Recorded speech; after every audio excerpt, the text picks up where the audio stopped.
pause. Meeting is being recorded. I'm hoping everybody is okay with that. I didn't give you a shock. Right. Okay. I tell you what. Let's get going, because I'm conscious we've got a lot to get through. I'm sure there'll be a few people who will trickle in now that it's just turned 2:00, but lovely to see everybody. Welcome to the latest in the HR and Travel webinar series. It's great to have you with us, especially on a Monday. I hope you all had a good weekend. As I said to those of you before, if you can come off camera and are happy to come off camera, that would be great, because it's always nice to see faces, especially when there's just an exclusive set like all of us here today. But really, really delighted to be joined by Atlyn. Some of you will already know Atlyn. You may have met her at our conference in February, or may have already come across her. She's extremely well known in the industry. I was reading up about you, Atlyn, and actually I'm going to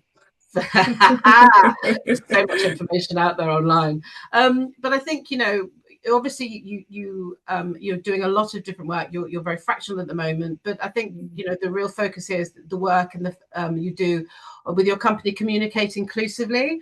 And I think you bring your sort of 2 decades plus of marketing and your pioneering of inclusion that you've done, and you're very well known in the sector, having done that. And I think you work across a number of different businesses and different sectors as well to really champion inclusivity in the workplace. So that's the focus of today. And I'm really excited. I know you've got a great presentation, which is hopefully going to get people thinking and coming away with some really good takeaways for us all to take back and hopefully implement into our various organizations, because as we all know, it's extremely important. So without further ado, I'm going to hand over to you. Great. Thank you so much, Claire. And thank you, Gail, for having me to host this webinar today, and for the wonderful introduction. I don't know if I'm going to, be able to stand up to that introduction, but I do have a lot of experience in inclusion. So I'm really happy to share that. But also, today's presentation really is focusing on inclusion from the travel industry perspective. And so in addition to having my own consultancy called Communicate Inclusively, I founded the Inclusive Travel Forum, I guess around just under 2 years ago now. And really it was because many people that I knew in the travel industry were very interested and invested in inclusion, diversity and equity, etc. within their organisations, but they didn't have a really dedicated place for that support. And so I guess it was a bit of a gap that I thought was really great to develop a forum where we have resources and information specifically for the travel industry. So that's kind of the perspective that this presentation will deliver to you today. The other thing that I really have to focus on is really being very practical as well as being very tailored based on the sector. I think it's really good to be very practical and to really look at where you are. And that's what I've tried to cover today in terms of looking at risk, reputation and resilience. What are the issues that you're facing today? But we'd also love for this session to be very interactive. And everyone's off camera. I've got one of my team members here, Teray. He's the T Harris, so I'm guessing he's being a bit shy. I'm not coming off camera, but that's why he's from my team. And I've got a small and amazing team, so I really appreciate him joining today. But yes, if anyone wants to jump in, raise your hand. It would be great to kind of, bounce ideas and to share experiences as we go through this session, because it makes them much more interesting and engaging. So this is what we're going to kind of go through today, a bit of setting the scene, moving on to looking at the risks around inclusion and the gaps that you're experiencing and business problems that can be as a result of inclusion gaps. And maybe some of you can share something that resonates with you as we touch on that.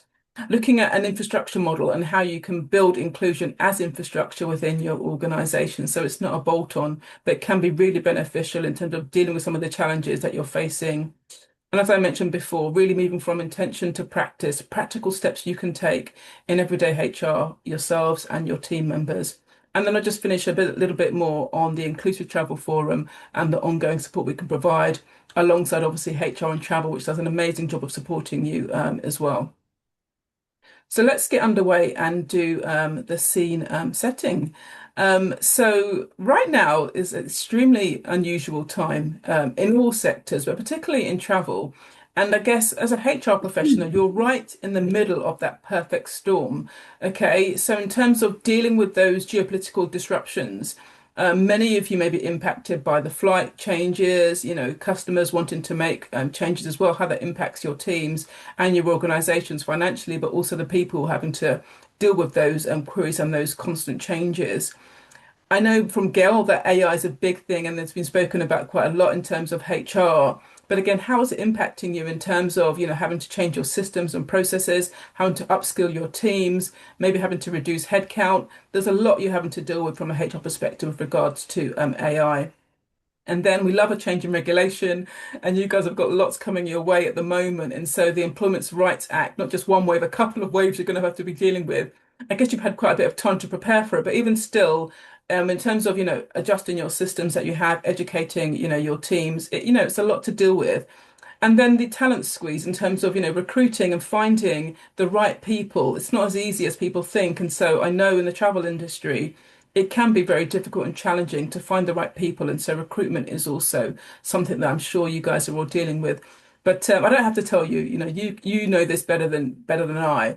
But I guess what I'm just trying to highlight here is that there are multiple issues and challenges that you're facing simultaneously. We can all deal with a couple, but when you've got multiple balls you're juggling, it can become very difficult and challenging. And so, just in terms of the numbers and some of the things that I think are very relevant in terms of EDI or DEI, however you want to term it, and what it looks like for reality in the travel industry. And so, at present, around 16% of travel companies have a dedicated EDI strategy. And this is quite a low number. And, Claire had kind of touched on, my background. I started off working in travel for many years for tourist boards, tour operators, and a GDS. And but then I decided to leave the travel industry reluctantly because I still love it, and obviously I'm still, very connected to it. But it's just really due to family commitments and having to travel quite a lot when I had two small children. So I left, but I all stayed in contact with my travel connections. And what I found is when I moved to financial services, which is a great industry, I must say, to working because you get bonuses. You don't often get those in travel, but there are other benefits to working in financial services too. But what I found when I started working in that sector, that there were many more organisations that were immersed in EDI and that were actively had DEI strategies. And I guess they had more time, they had more money, and I could see the progress and the differences between the financial services industry versus the travel industry. And so I guess the number of 16% is on the low side, and it'd be great to see more travel companies that have proactively dedicated themselves to delivering a strategy around DEI. And the other thing really is 30% set measurable DEI targets for their workforce. And, for me, I think a target is something really great to work towards, but it shouldn't be necessarily something that is prohibitive and that you use as a stick to kind of punish yourselves.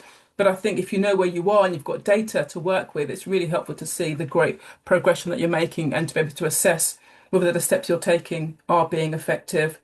29% of UK HR leads say that recruitment is their number one challenge in 2026. And Gail and I had a chat about this, and I think this stat came up somewhere else. But yeah, it's a struggle for you guys. You'd think that, people are quite keen to find, new roles, but I think it's really around, finding the right people for the right roles, and this is where the challenge can occur. But also, I guess people are looking for people that reflect the customer base and can truly understand their customers. So I think there's many things that you're looking for. And so the requirements for those people, the talent that you're looking for, is becoming harder to find. And then the last stat here is that 12% more tribunal claims in hospitality versus the cross-sector average. And I think this is really interesting. And again, probably something that you guys probably are closer to than I. But I guess in terms of having seasonal workers may, lead to that. And again, with the change in the Employee Rights Act, there are many things, I guess, that could prompt that figure being quite high. But for me, many of these things could be helped by inclusion and being able to take the right steps in terms of embedding EDI across your organisations. I don't know if anybody wants to share any of the challenges that they are facing. I mean, yeah, does anyone feel comfortable to do that? Where the gaps are that anyone wants to share in terms of us being interactive right now. I'll go back. Does any of these really resonate with you? Anyone on the call today? I'll warm you up in a little bit, but you don't feel like you have to share. But if you do want to, just say, yeah, that stat really does resonate with me. It'd be great to hear that feedback as we go through the session Um, today. I said to people, please use the chat if they don't feel like putting their Oh, hands okay, up. But great. please also put your hands up if you want to. I mean, I can start off by saying with the clients that I work with, not a Mm, huge surprise to find that the biggest gaps in inclusion are at the top. yes, yeah. I think in all sectors, though, to be fair, even in financial Yeah. services, the more senior the position, the less diversity you find. It's a challenge and one that, I'm trying to work with my clients to help them in terms of succession planning, as well as inclusive recruitment as well. So thank you, Claire, for sharing that. I will move on, but if anyone does put something in the chat, let me know because I can't see the chat. I'm looking at the slides and looking at people's faces. But if you raise your hand, I'll be able to see that. And so, based on those challenges, what are the risks that we're facing? We've touched on a few of them already, and I'm not going to go through all of these. I will be sharing the slides with Gail so that she can send these out.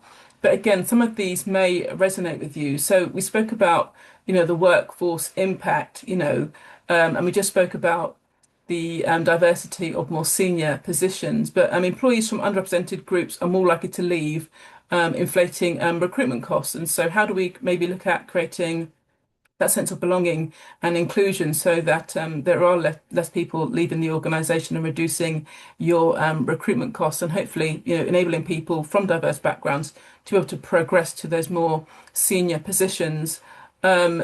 Disengaged employees can really mask cultural problems in your retention data. So what is it that is enabling people to feel disengaged and not having that sense of belonging, but maybe still hanging on within the organization, but not being as productive as they could be? Then maybe their performance is lagging, and that may come up in their absence rates and other things. So these are things to consider. And the last one on here just got skills and institutional knowledge lost to competitors, offering more of an inclusive environment. And I guess, we spoke about the recruitment challenges, but I think quite often the talented people are interviewing you and your organisations. They've got a choice. And so for many of them, especially I don't want to, kind of have a stereotype, but some of the more younger talent are looking at workplace culture over and above even the pay. And so it's something really to consider in terms of what culture do you have? What does your website say about you? What do your workforce, what does Glassdoor say about you? And is it, telling a story that would want to encourage people to want to come and work with your organization? The next one is looking at customer and brand impact. And I think this is a big one in terms of, how a lack of inclusion can have an impact on your consumer brand and your reputation. If there is an incident, something happens, how does that reflect on your organization? And, a few things here around marketing and how that could potentially cause a lack of representation for the customers that you're serving. Maybe they will, erode their trust in the organization. Maybe there's issues around accessibility, and then someone has a bad experience when they're traveling. There are many pitfalls here, I think, and it's definitely one, obviously, that may not sit directly with HR, but I do think in terms of the training, in terms of educating your colleagues, in terms of how important it is that, how they conduct themselves and the service they provide can have an impact on the brand. And so it does, I guess, in a way, fall on HR to be able to, get that message across to your employees. There's a few other things here in terms of the geopolitical crisis, et cetera, and how these things are managed. Quite often people are looking for the companies to have an opinion, and that can be very, very difficult to navigate. And again, maybe you might have issues around employees saying things they shouldn't be saying, how they're using social media, and all these things again will come under HR. The other thing, obviously, we mentioned the Employee Rights Act, and I'm not going to go into this in too much detail because, as I said, you know this better than I. But just in terms of unfair dismissal claims, and again, thinking about how we're treating our colleagues, whether they're looking for reasonable adjustments and all these kinds of things. Obviously, there's sexual harassment and whistleblowing. And I guess for me with travel, the thing that I would sometimes think about was that there are lots of events. People quite like to have fun. There's fam trips. And again, this could potentially increase risk in situations where issues around sexual harassment may be heightened. And again, we mentioned this, the seasonal workers. We've got this 6 months qualifying period and the changes there. And so this may impact the way that you recruit your seasonal workers as well. And then we have the gender pay gap and menopause action plans, which is, great because there are in many travel organizations more women working um, lower down the hierarchy, though, unfortunately. But again, I guess it's going to have an impact on you. So yeah, this is all pressure coming to HR and ones that I'm sure you're grappling with right now. But let's think about, AI as well. And we touched on this before. I love the focus on this shadow AI because I feel that some organizations have embraced it and are using it a lot within their current systems, but some are not. But your employees probably are already using it. And do you have processes and guidelines and policies in place to deal with that shadow AI? And could it have an impact on, the work that they're doing in the organization? Also, there's been a lot of conversation around how AI may have, bias built into it, and is that something that you're thinking about?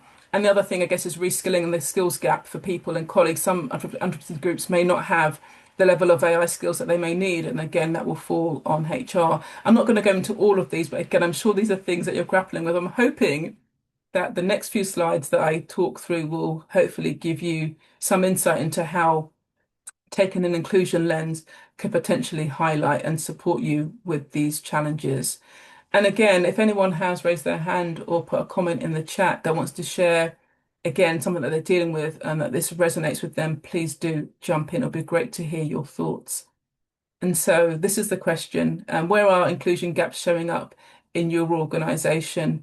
And maybe again, if you do put it into the chat, you can just highlight some of the areas that we've mentioned, whether it is, with AI or to do with the new regulatory requirements. It would be good to know so that again, we can kind of steer the conversation towards the challenges that you are facing.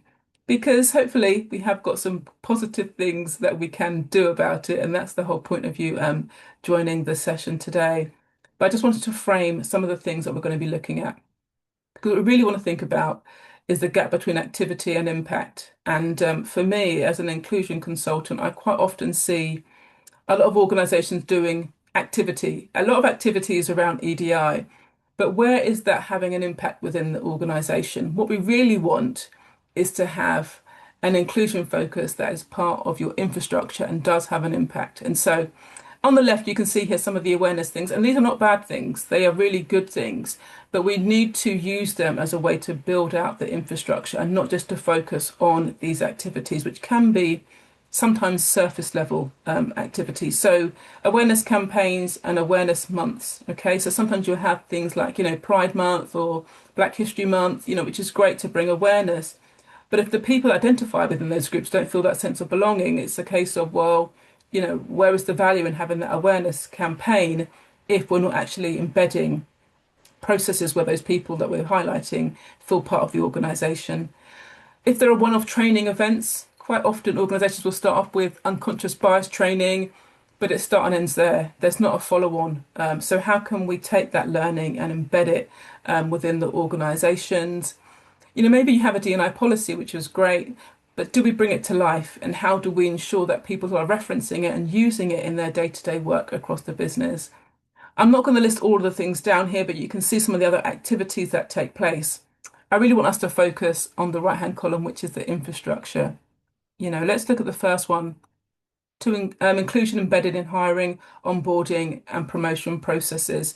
I'm sure many of you, have got this in mind, but I think sometimes it's really worthwhile reflecting on it and maybe gathering feedback, maybe looking at who is not applying for roles, or maybe who's not progressing. But in addition to you looking at your own processes, how are you supporting your hiring managers? Because sometimes the hiring decisions can fall outside of your area. And so I do think this is something that we need to constantly be looking at in terms of the hiring, whether it's the language, whether it's, the space outside of the recruitment. So I mentioned the websites, as I said, the talent are looking beyond just the job description. They're literally investigating you. And so I think in addition to just looking at your documentation, that's part of the recruitment process. I really think you need to think about your wider comms and what's being said about your organization outside of that. But I think that's a really important one to look at. And again, if anyone wants to share what they're doing to make their inclusion, their hiring and recruitment processes more inclusive, it would be great to hear. I think sometimes onboarding is another place where, people can drop the ball. I think, you've got a great hire, they're in the building, job's done. But I think, we mentioned the statistic around people leaving, especially those from underrepresented groups. And I think that onboarding can be something really important whereby people can feel like I belong here and that the people in this business really care about me. And so I would think, that spending a bit more time on the onboarding is important, and also engaging others across the business to get on board with the onboarding to support you in that process as well.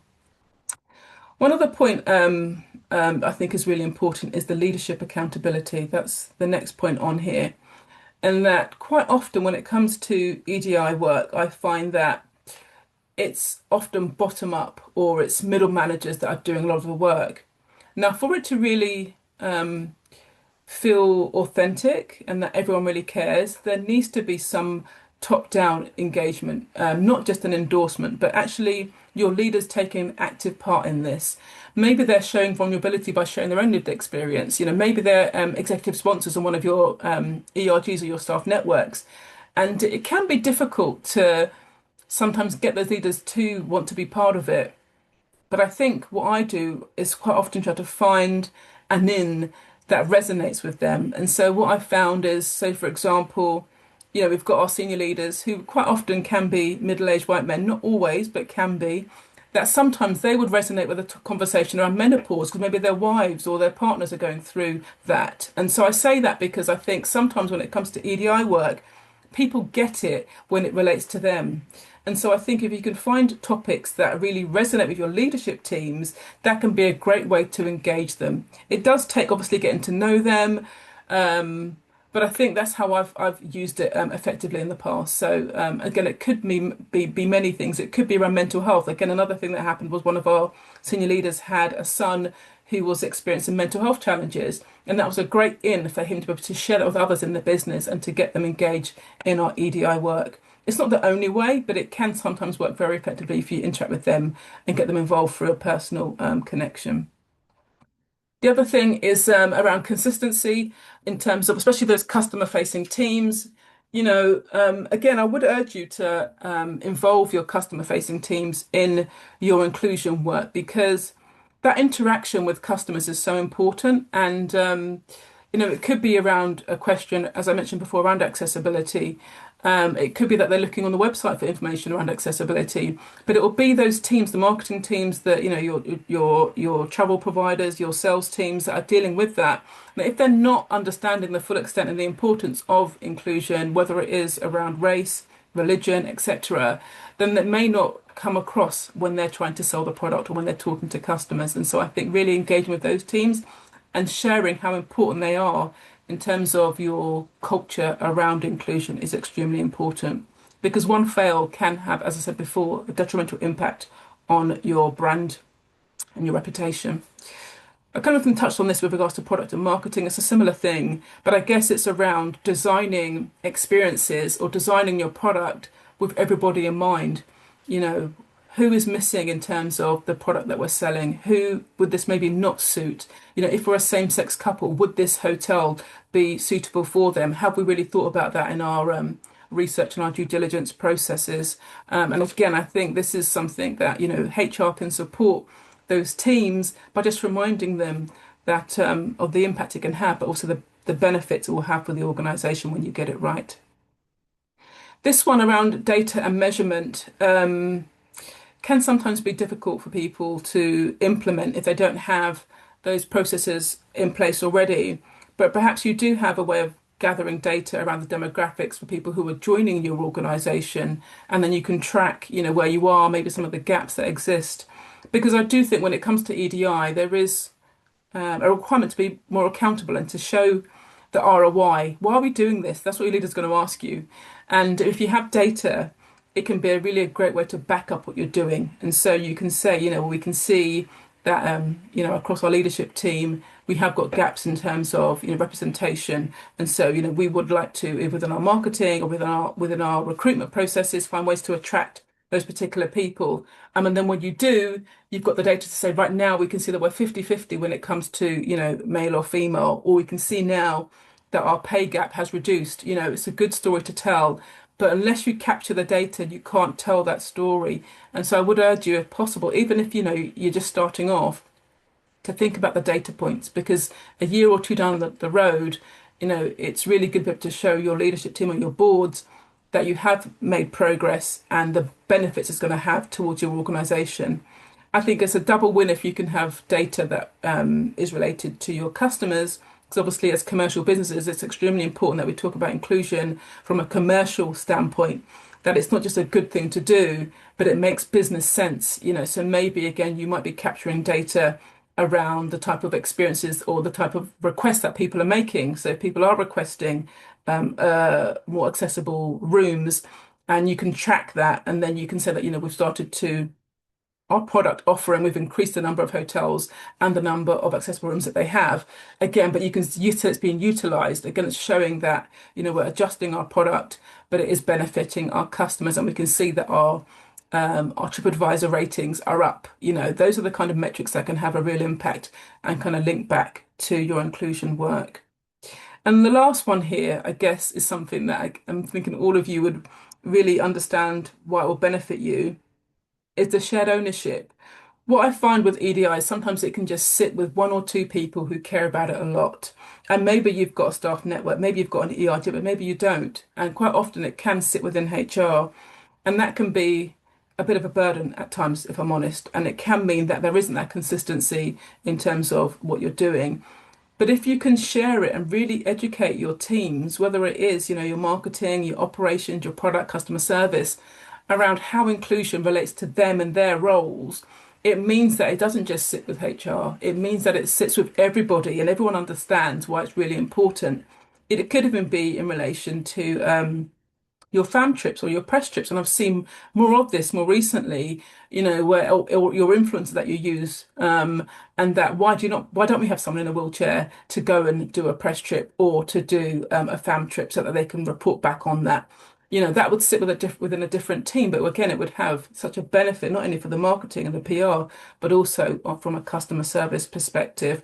And so if you can get that shared ownership, I think it can really be a really big benefit in terms of your organization and that burden not just sitting with you and your HR team.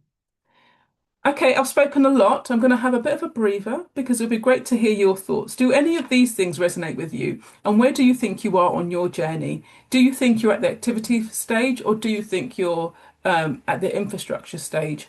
And if you are at the infrastructure stage, what aspects are you implementing right now in your business?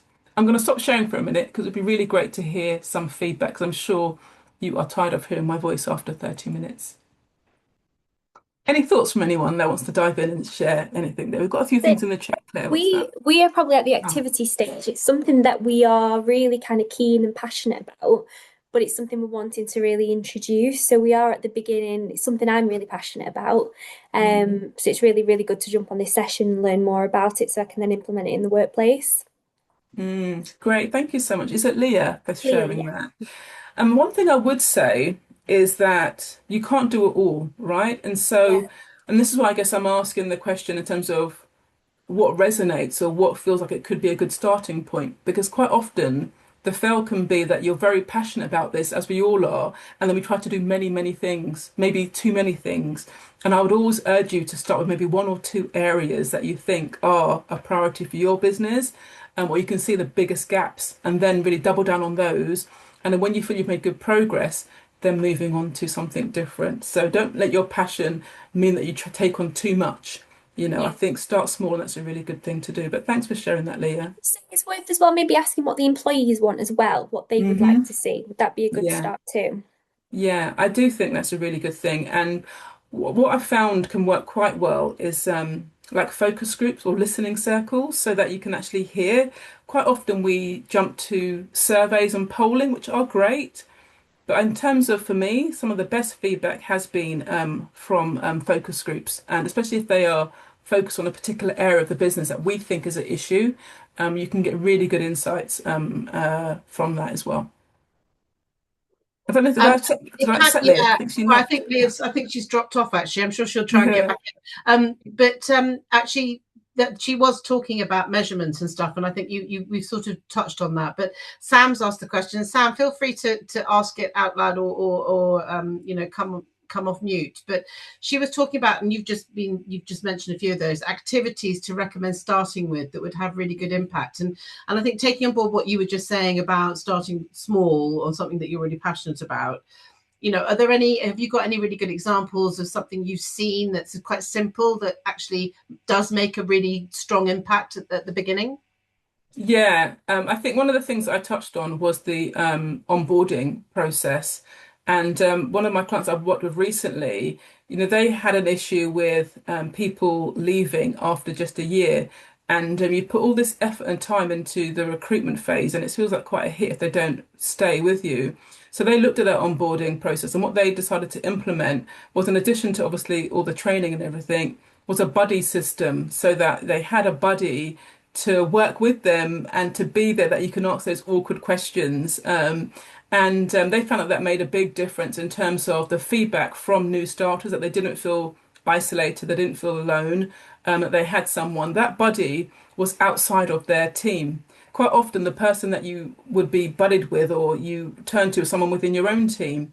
But sometimes you've got questions that you might not want to ask someone within your team about because you feel it's going to have a bad impact on you. So that worked really well. But again, it was very specific to them because they could see there was an issue, and people were leaving. And so again, the solutions do have to be very relevant to your organisation. I'm not saying it will work for everybody, but that worked really well for that organisation, as an example. No worries, Lee. I thought I upset you. You left as soon as I started speaking. But it's great to have you back, and I'm glad it wasn't me, that it was I'm the tech so issues. sorry. It wasn't you. It was the laptop and the connection. I thought, what a No moment to worries. go off. Sorry, we It's are always the recording, way. so yeah, we're recording, so you can hear her very good answer. Thank you.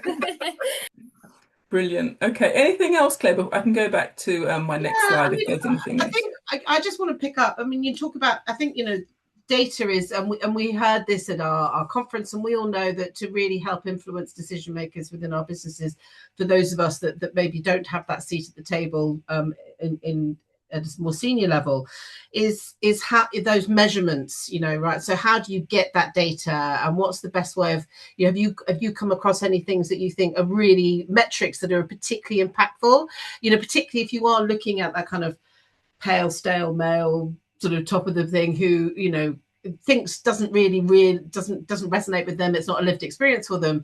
But if you give them the right information, and they can see the benefit and what's in it for them, and how it affects the organization, then that's going to work. So sorry, long way of saying, what, are there any key metrics or key data points that you think find very effective in that situation?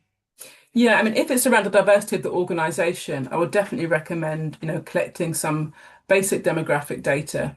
But the benefit of that is that it is linked to the individuals. And quite often this is an issue because people don't necessarily want to be able to identify the people that the data relates to. But the reason why I would say it can be helpful is that you can track an individual's progression within the organization. And that's what I think is really key, in terms of you can see where that person has moved within the organization, or have they moved? What opportunities did they get invited to? Have they been invited to an awards, And I feel like sometimes when you have that data, you can see that it is certain groups that are getting the opportunities. And by having the data to back it up, then you can implement a change and say, we want to ensure that everybody has an opportunity to progress within our organization. We want everyone to be able to be given those stretch tasks and those interesting projects. But also, in order to get that change, it's quite often about supporting people managers, right? It's not necessarily you that can change that. But I think if you were to introduce a program where you're encouraging your people managers on how to do a really effective one-to-one, because quite often the one-to-one is where a lot of these things are happening, having the data to say, we can see within our organization that XYZ demographic are more likely or less likely to get given opportunities and to progress within this organization. And this is why we're introducing this new one-to-one system. This is why we're introducing this new training for people managers. It makes it stronger in making the case as to why we're doing this. Now, if you just said we want to introduce a new training for our people managers, it's like, what for? I'm already good at it. But oh no, I've got data to show that in fact maybe we're not performing in this particular area. So I think, and that's one way, Claire, in which you can use it to help you. But in terms of gathering it, I think, the systems that people have can do it, but I know it can be very difficult if you haven't started. And so what you have to do is obviously gather it from new starters, but also introduce it for people who are already in the organization. Now, to do this, you obviously need to build the trust. I would recommend having a campaign around gathering data and explaining why you're gathering it, just for those particular reasons that we want to ensure that our people managers and everyone gets treated fairly within the organization. But to do that, we need to have the data. So we're, encouraging you to share it. It will be kept private, obviously, talk about that.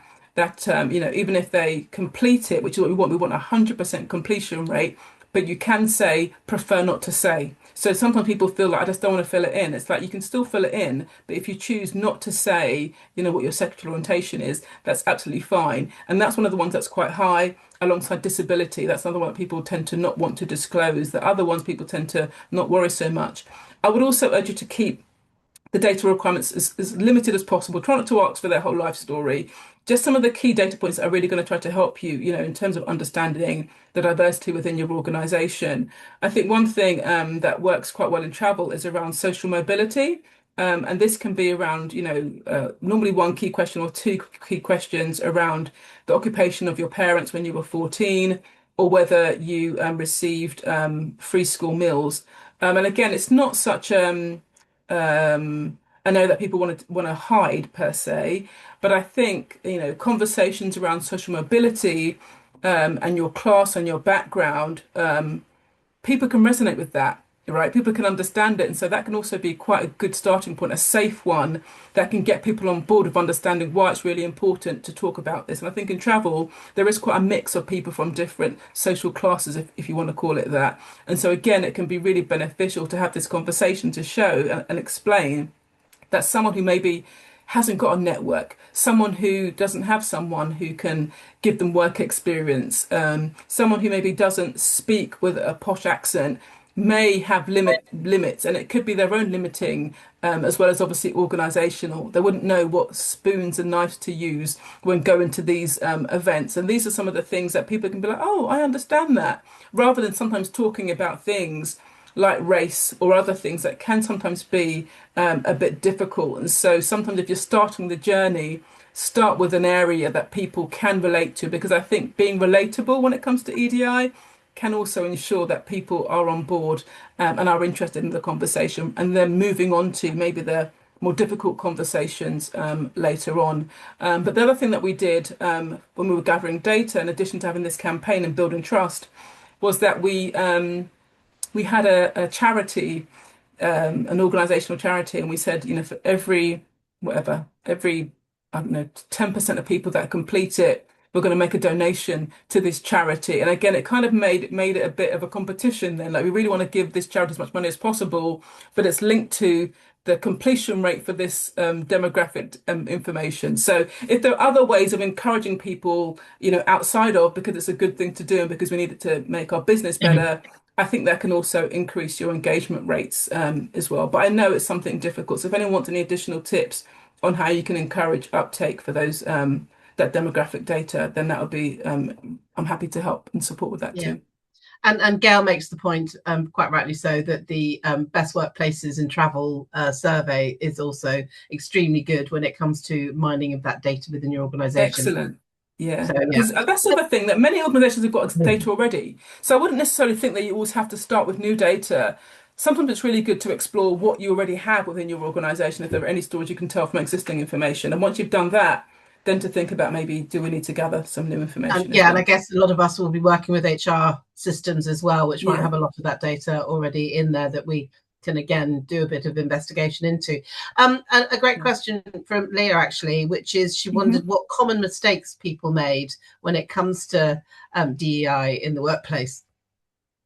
Oh, wow. That's a big question. There are so many mistakes, but so many good things. I guess just with regards to the data question, while we're on it, I guess if you're from a smaller organization, I guess one of the pitfalls can be that people can be easily identifiable if your organization isn't that large. And that can be a real concern that people have. So if you've got, I don't know, 150 people, and then within your senior leadership team, you've only got 10, and then you're asking people to identify their sexual orientation, it may be very easy to identify who that person is if you're not doing it by identifying who the individual is. Sometimes that is needed, sometimes it's not.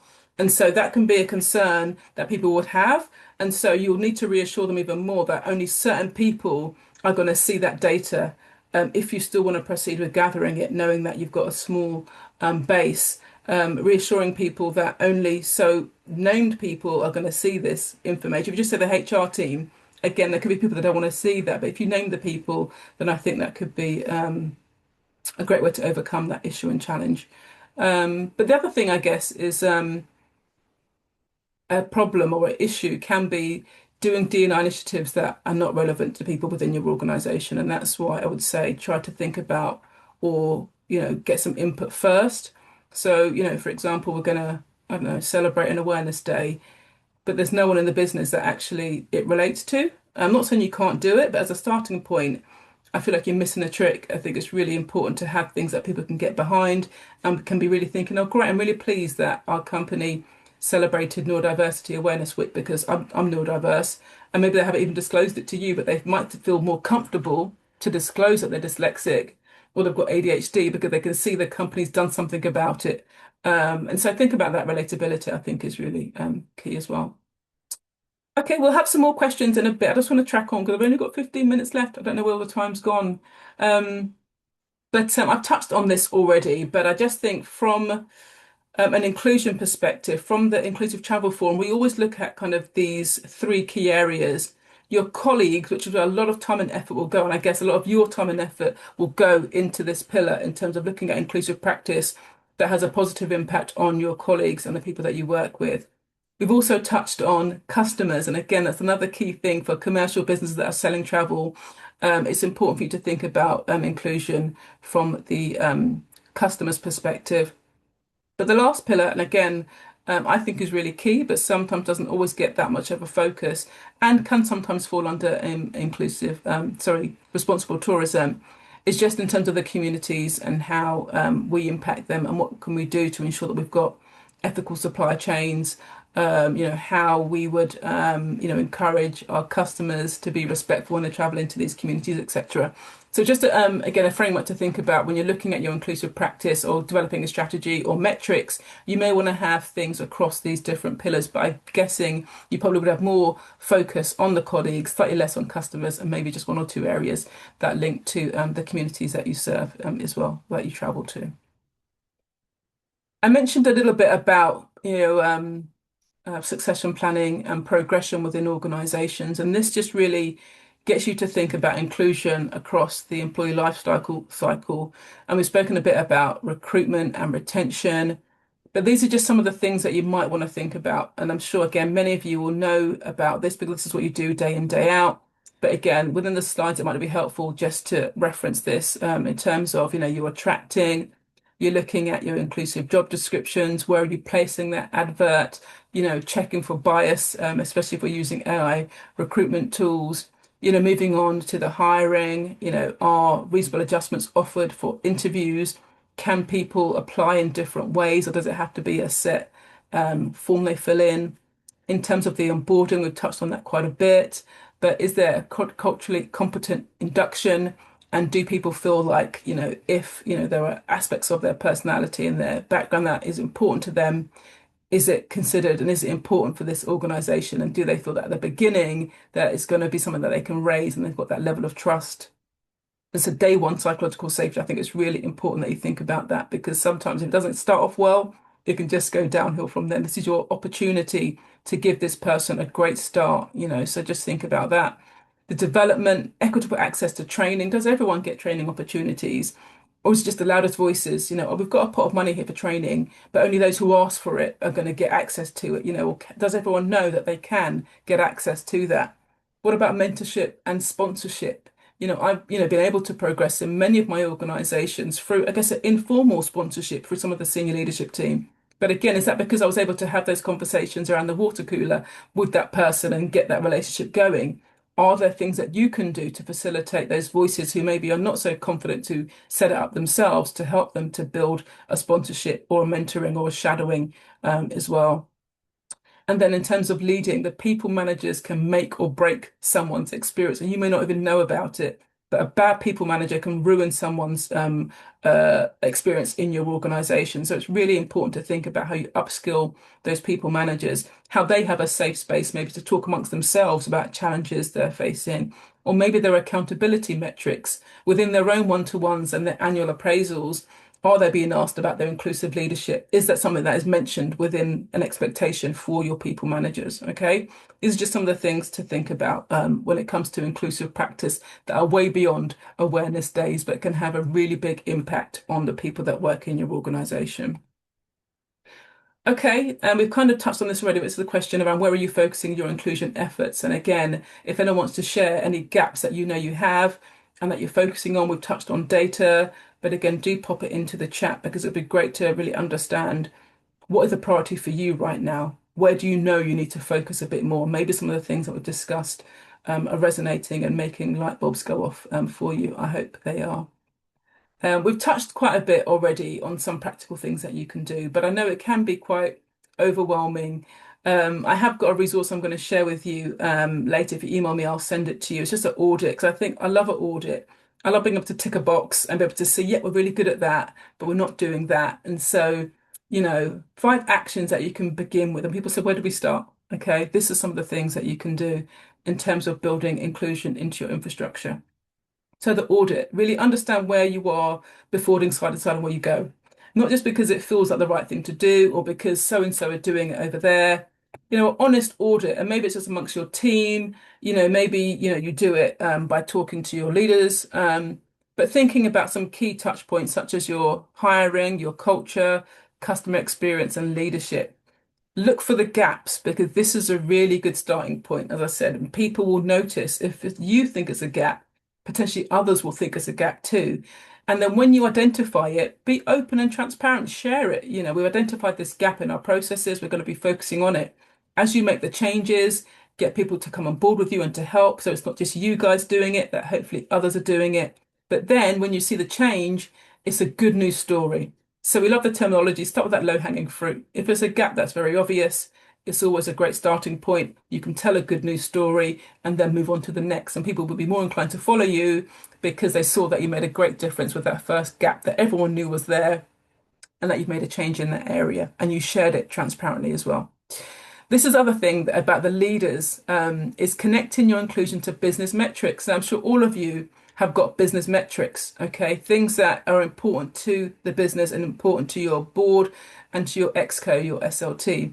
And you need to think about how you can connect your inclusion and your infrastructure around inclusion to that business metric. People will care, all right? And maybe it is tribunal exposure. No one wants to be in the press about, some employee that was disgruntled. No one wants to be, on TripAdvisor about a customer that came to check in and they didn't have the requirements that they needed, that they clearly mentioned to your organization, your employer brand scores, your NPS scores.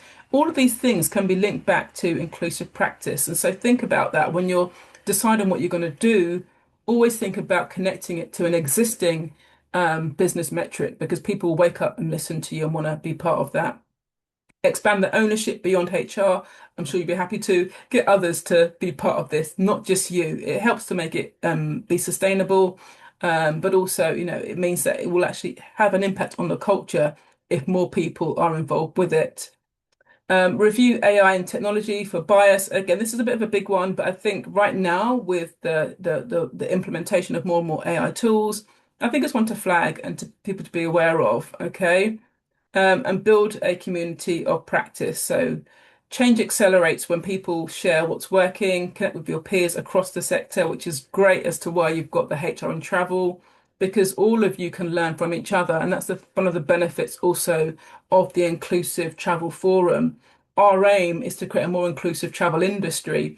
And, by working with individual travel companies and everyone getting behind it, that's what we're doing. So the other thing that leaders like to listen to is when you say, so and so have made great progress in this area.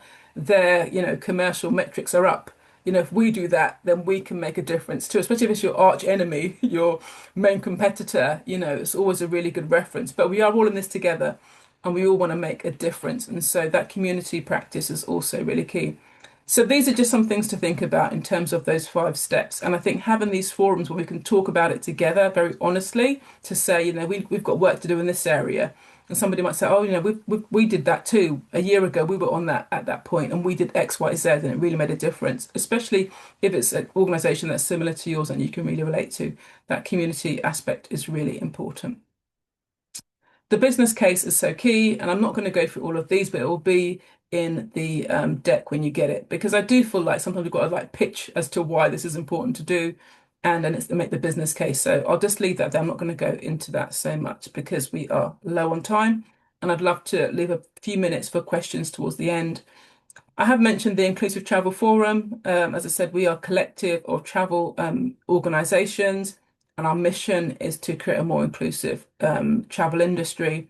And it's a membership platform, and we provide resources and tools. We've got a portal where you can access resources like the audits, like templates, like checklists, and things that you may not want to have the time to create yourselves. And so we've got lots of really good resources and articles and case studies on our portal. We host training events and just general events around these key topics. We've got an event coming up next month, which I will share with you in a few seconds. And we also offer 24/7 support, and this is via email. And what I've found when I speak to the travel partners is that quite often they don't know who to ask this question. Obviously, you've got this community with Gail and the HR and travel, so you can ask them the questions. But quite often you've got a question around inclusion. I don't know who to ask. And that's what we are there to provide via email as well. I mentioned the peer community. It's great to have people. We've got a LinkedIn group, but also obviously through the events, you're all on this shared mission. And we also do a D&I audit if you're an executive member. So that's a very comprehensive review of different aspects of your organisations and then with recommendations. And then obviously I have my consultancy. So if you need a consultancy and more in-depth support, or you need speakers or training for your organisation, we can also recommend people for that. So just some key takeaways to think about. That the risk is real. There are inclusion gaps popping up all over the place for you guys, okay? And quite often people may not think that inclusion as infrastructure is the answer, but I can guarantee you, if you get some of these things in place, it will definitely help some of the other things that you're dealing with, all right? That it should be infrastructure, not just initiatives. Having awareness days are great, but think about your systems and your processes and how you can include inclusion within that process, all right? HR is the connector that, it's not just about you in terms of the delivery. It should include everybody within your organization, and you can be the one to make that happen. That there is a real business case for inclusion in every part of it.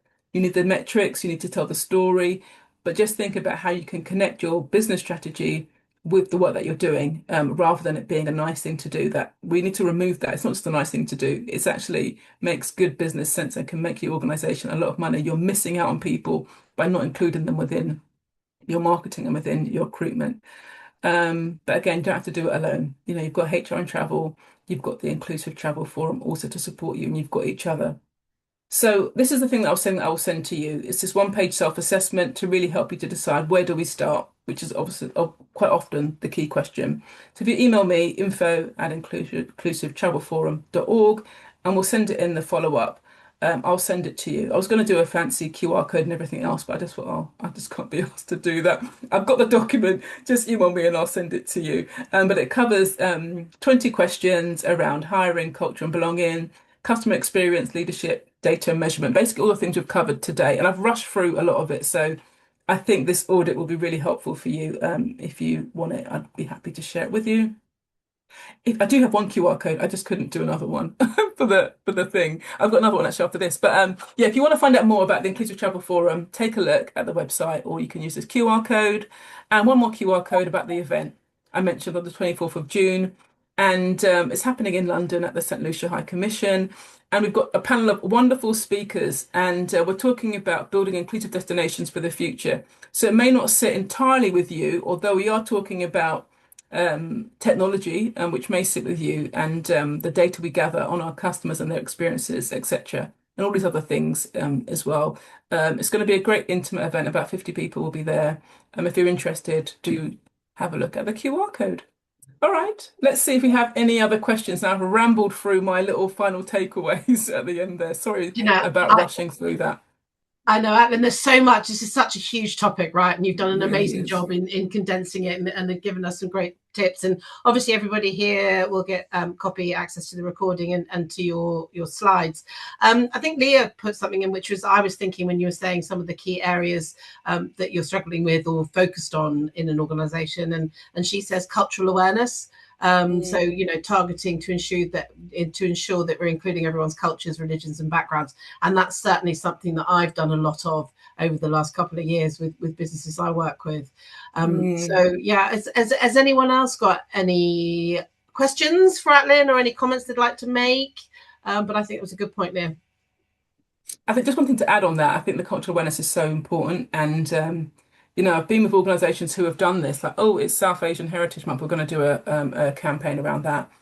What I find lands extremely well is if you've got people within your organization that are from those cultural backgrounds, that you get them involved, get them to tell their story about Diwali or whatever it may be. That will resonate better than any kind of copy you can copy from the internet and paste on your intranet. So yeah, if you have got people that are from those cultural backgrounds, let them come and do something amazing and tell their story. It really works well. Yeah. Any other questions? Really, Sorry. I really liked Atlyn when the slide that you skipped through, but you will get a copy of the slides, everybody, where when you're trying to encourage your leaders to actually really understand EDI, and you get the common pushbacks and why they can't do it, and it could be down to the financially or whatever. Well, you've given them all of the counter answers, and I love that. So you do look that up on the slide later on, everybody, because we skipped through it really quickly. Yeah, sorry about that, but I do think it is. It's kind of be prepared because you kind of know what they're going to say, right? So Yeah, go in forearmed, and exactly. I've got some little things that you can have in your back pocket when they say the usual things as to why they don't want to focus on it. Yeah. The other thing I really liked was, and we found this at the Engage event, people were nervous to come into the Engage event, some of our members. And so we set up a buddy scheme where you could meet somebody outside. And that in an organization when you're onboarding is so critical and so valuable. So I think that was a really good tip, Atlyn. Yeah, it's really, I think it is so daunting. I think as we, progress in our careers, we build a level of confidence, right? But if you just cast your mind back to one of your first 2 or 3 jobs, it can be really daunting. And I do remember having some really wonderful onboarding experiences, but equally feeling like I don't know what the hell I'm doing. I don't know what the hell this organization does. And it's horrible because you take the first few months just trying to orientate yourselves. So yeah, I do think a really good buddy, especially people who are volunteering to do it, because you can obviously get a buddy that's not really invested in that person. So yeah, I think it's a great initiative and worked really well. Any questions from anybody else or statements? Well, no, I have a question actually, because I've always wanted to know this, Atlyn. In your opinion, is it DEI or EDI? I think it's to be honest with you, I use all of them. I don't think it really matters. I think people get hung up on it, but I'm just like, I say both. I say DEI, EDI, whatever you use, it all means the same thing. And to be honest with you, when the pushback from the US came around diversity, equity, inclusion, I stopped using EDI and DEI. I kept saying inclusive practice. Yeah. So, it's the same thing. We're doing the same work, but if the word is going to upset you, I'll just change it, but the work behind it remains the same. So use whatever word feels comfortable to you and your organization. I was being silly, and you made a really good point. And actually, you're quite right. If people push back on a word, just change the word, right? Yeah, exactly. Yeah. Yeah, brilliant. Atlyn, thank you so much. Has anyone else got any other comments they make? Because I'm conscious it's just literally pipped over the 3 o'clock mark. But honestly, thank you so much. Having your experience and knowledge here has been invaluable. And I certainly, given my hundreds of years of HR, I always learn when I listen to you, Atlyn, and it's been some great takeaways here. So for some of us, we're a bit further down the journey. Other, we're just starting. But at the end of the day, the most important thing is that we're on the journey, right? And that we're starting to make and do things. Steps that make a big difference. But as I said, please feel free to reach out to me. I'm on LinkedIn under Atlyn. I think I'm the only Atlyn, Atlyn. Or as I said, Gail will send you the deck. I'm more than happy to answer any other questions that people may have they want to ask offline. So yeah. Thank you so much, Atlyn. You were Thank you. amazing. So quickly. Oh my God. Yeah. No, All right when then. we said Take that, care, everyone. we knew it would. Thank you. Yeah. Thanks again. Take care. Well, See you thanks, now. Atlyn. Appreciate it. Thank you. Bye. Thanks.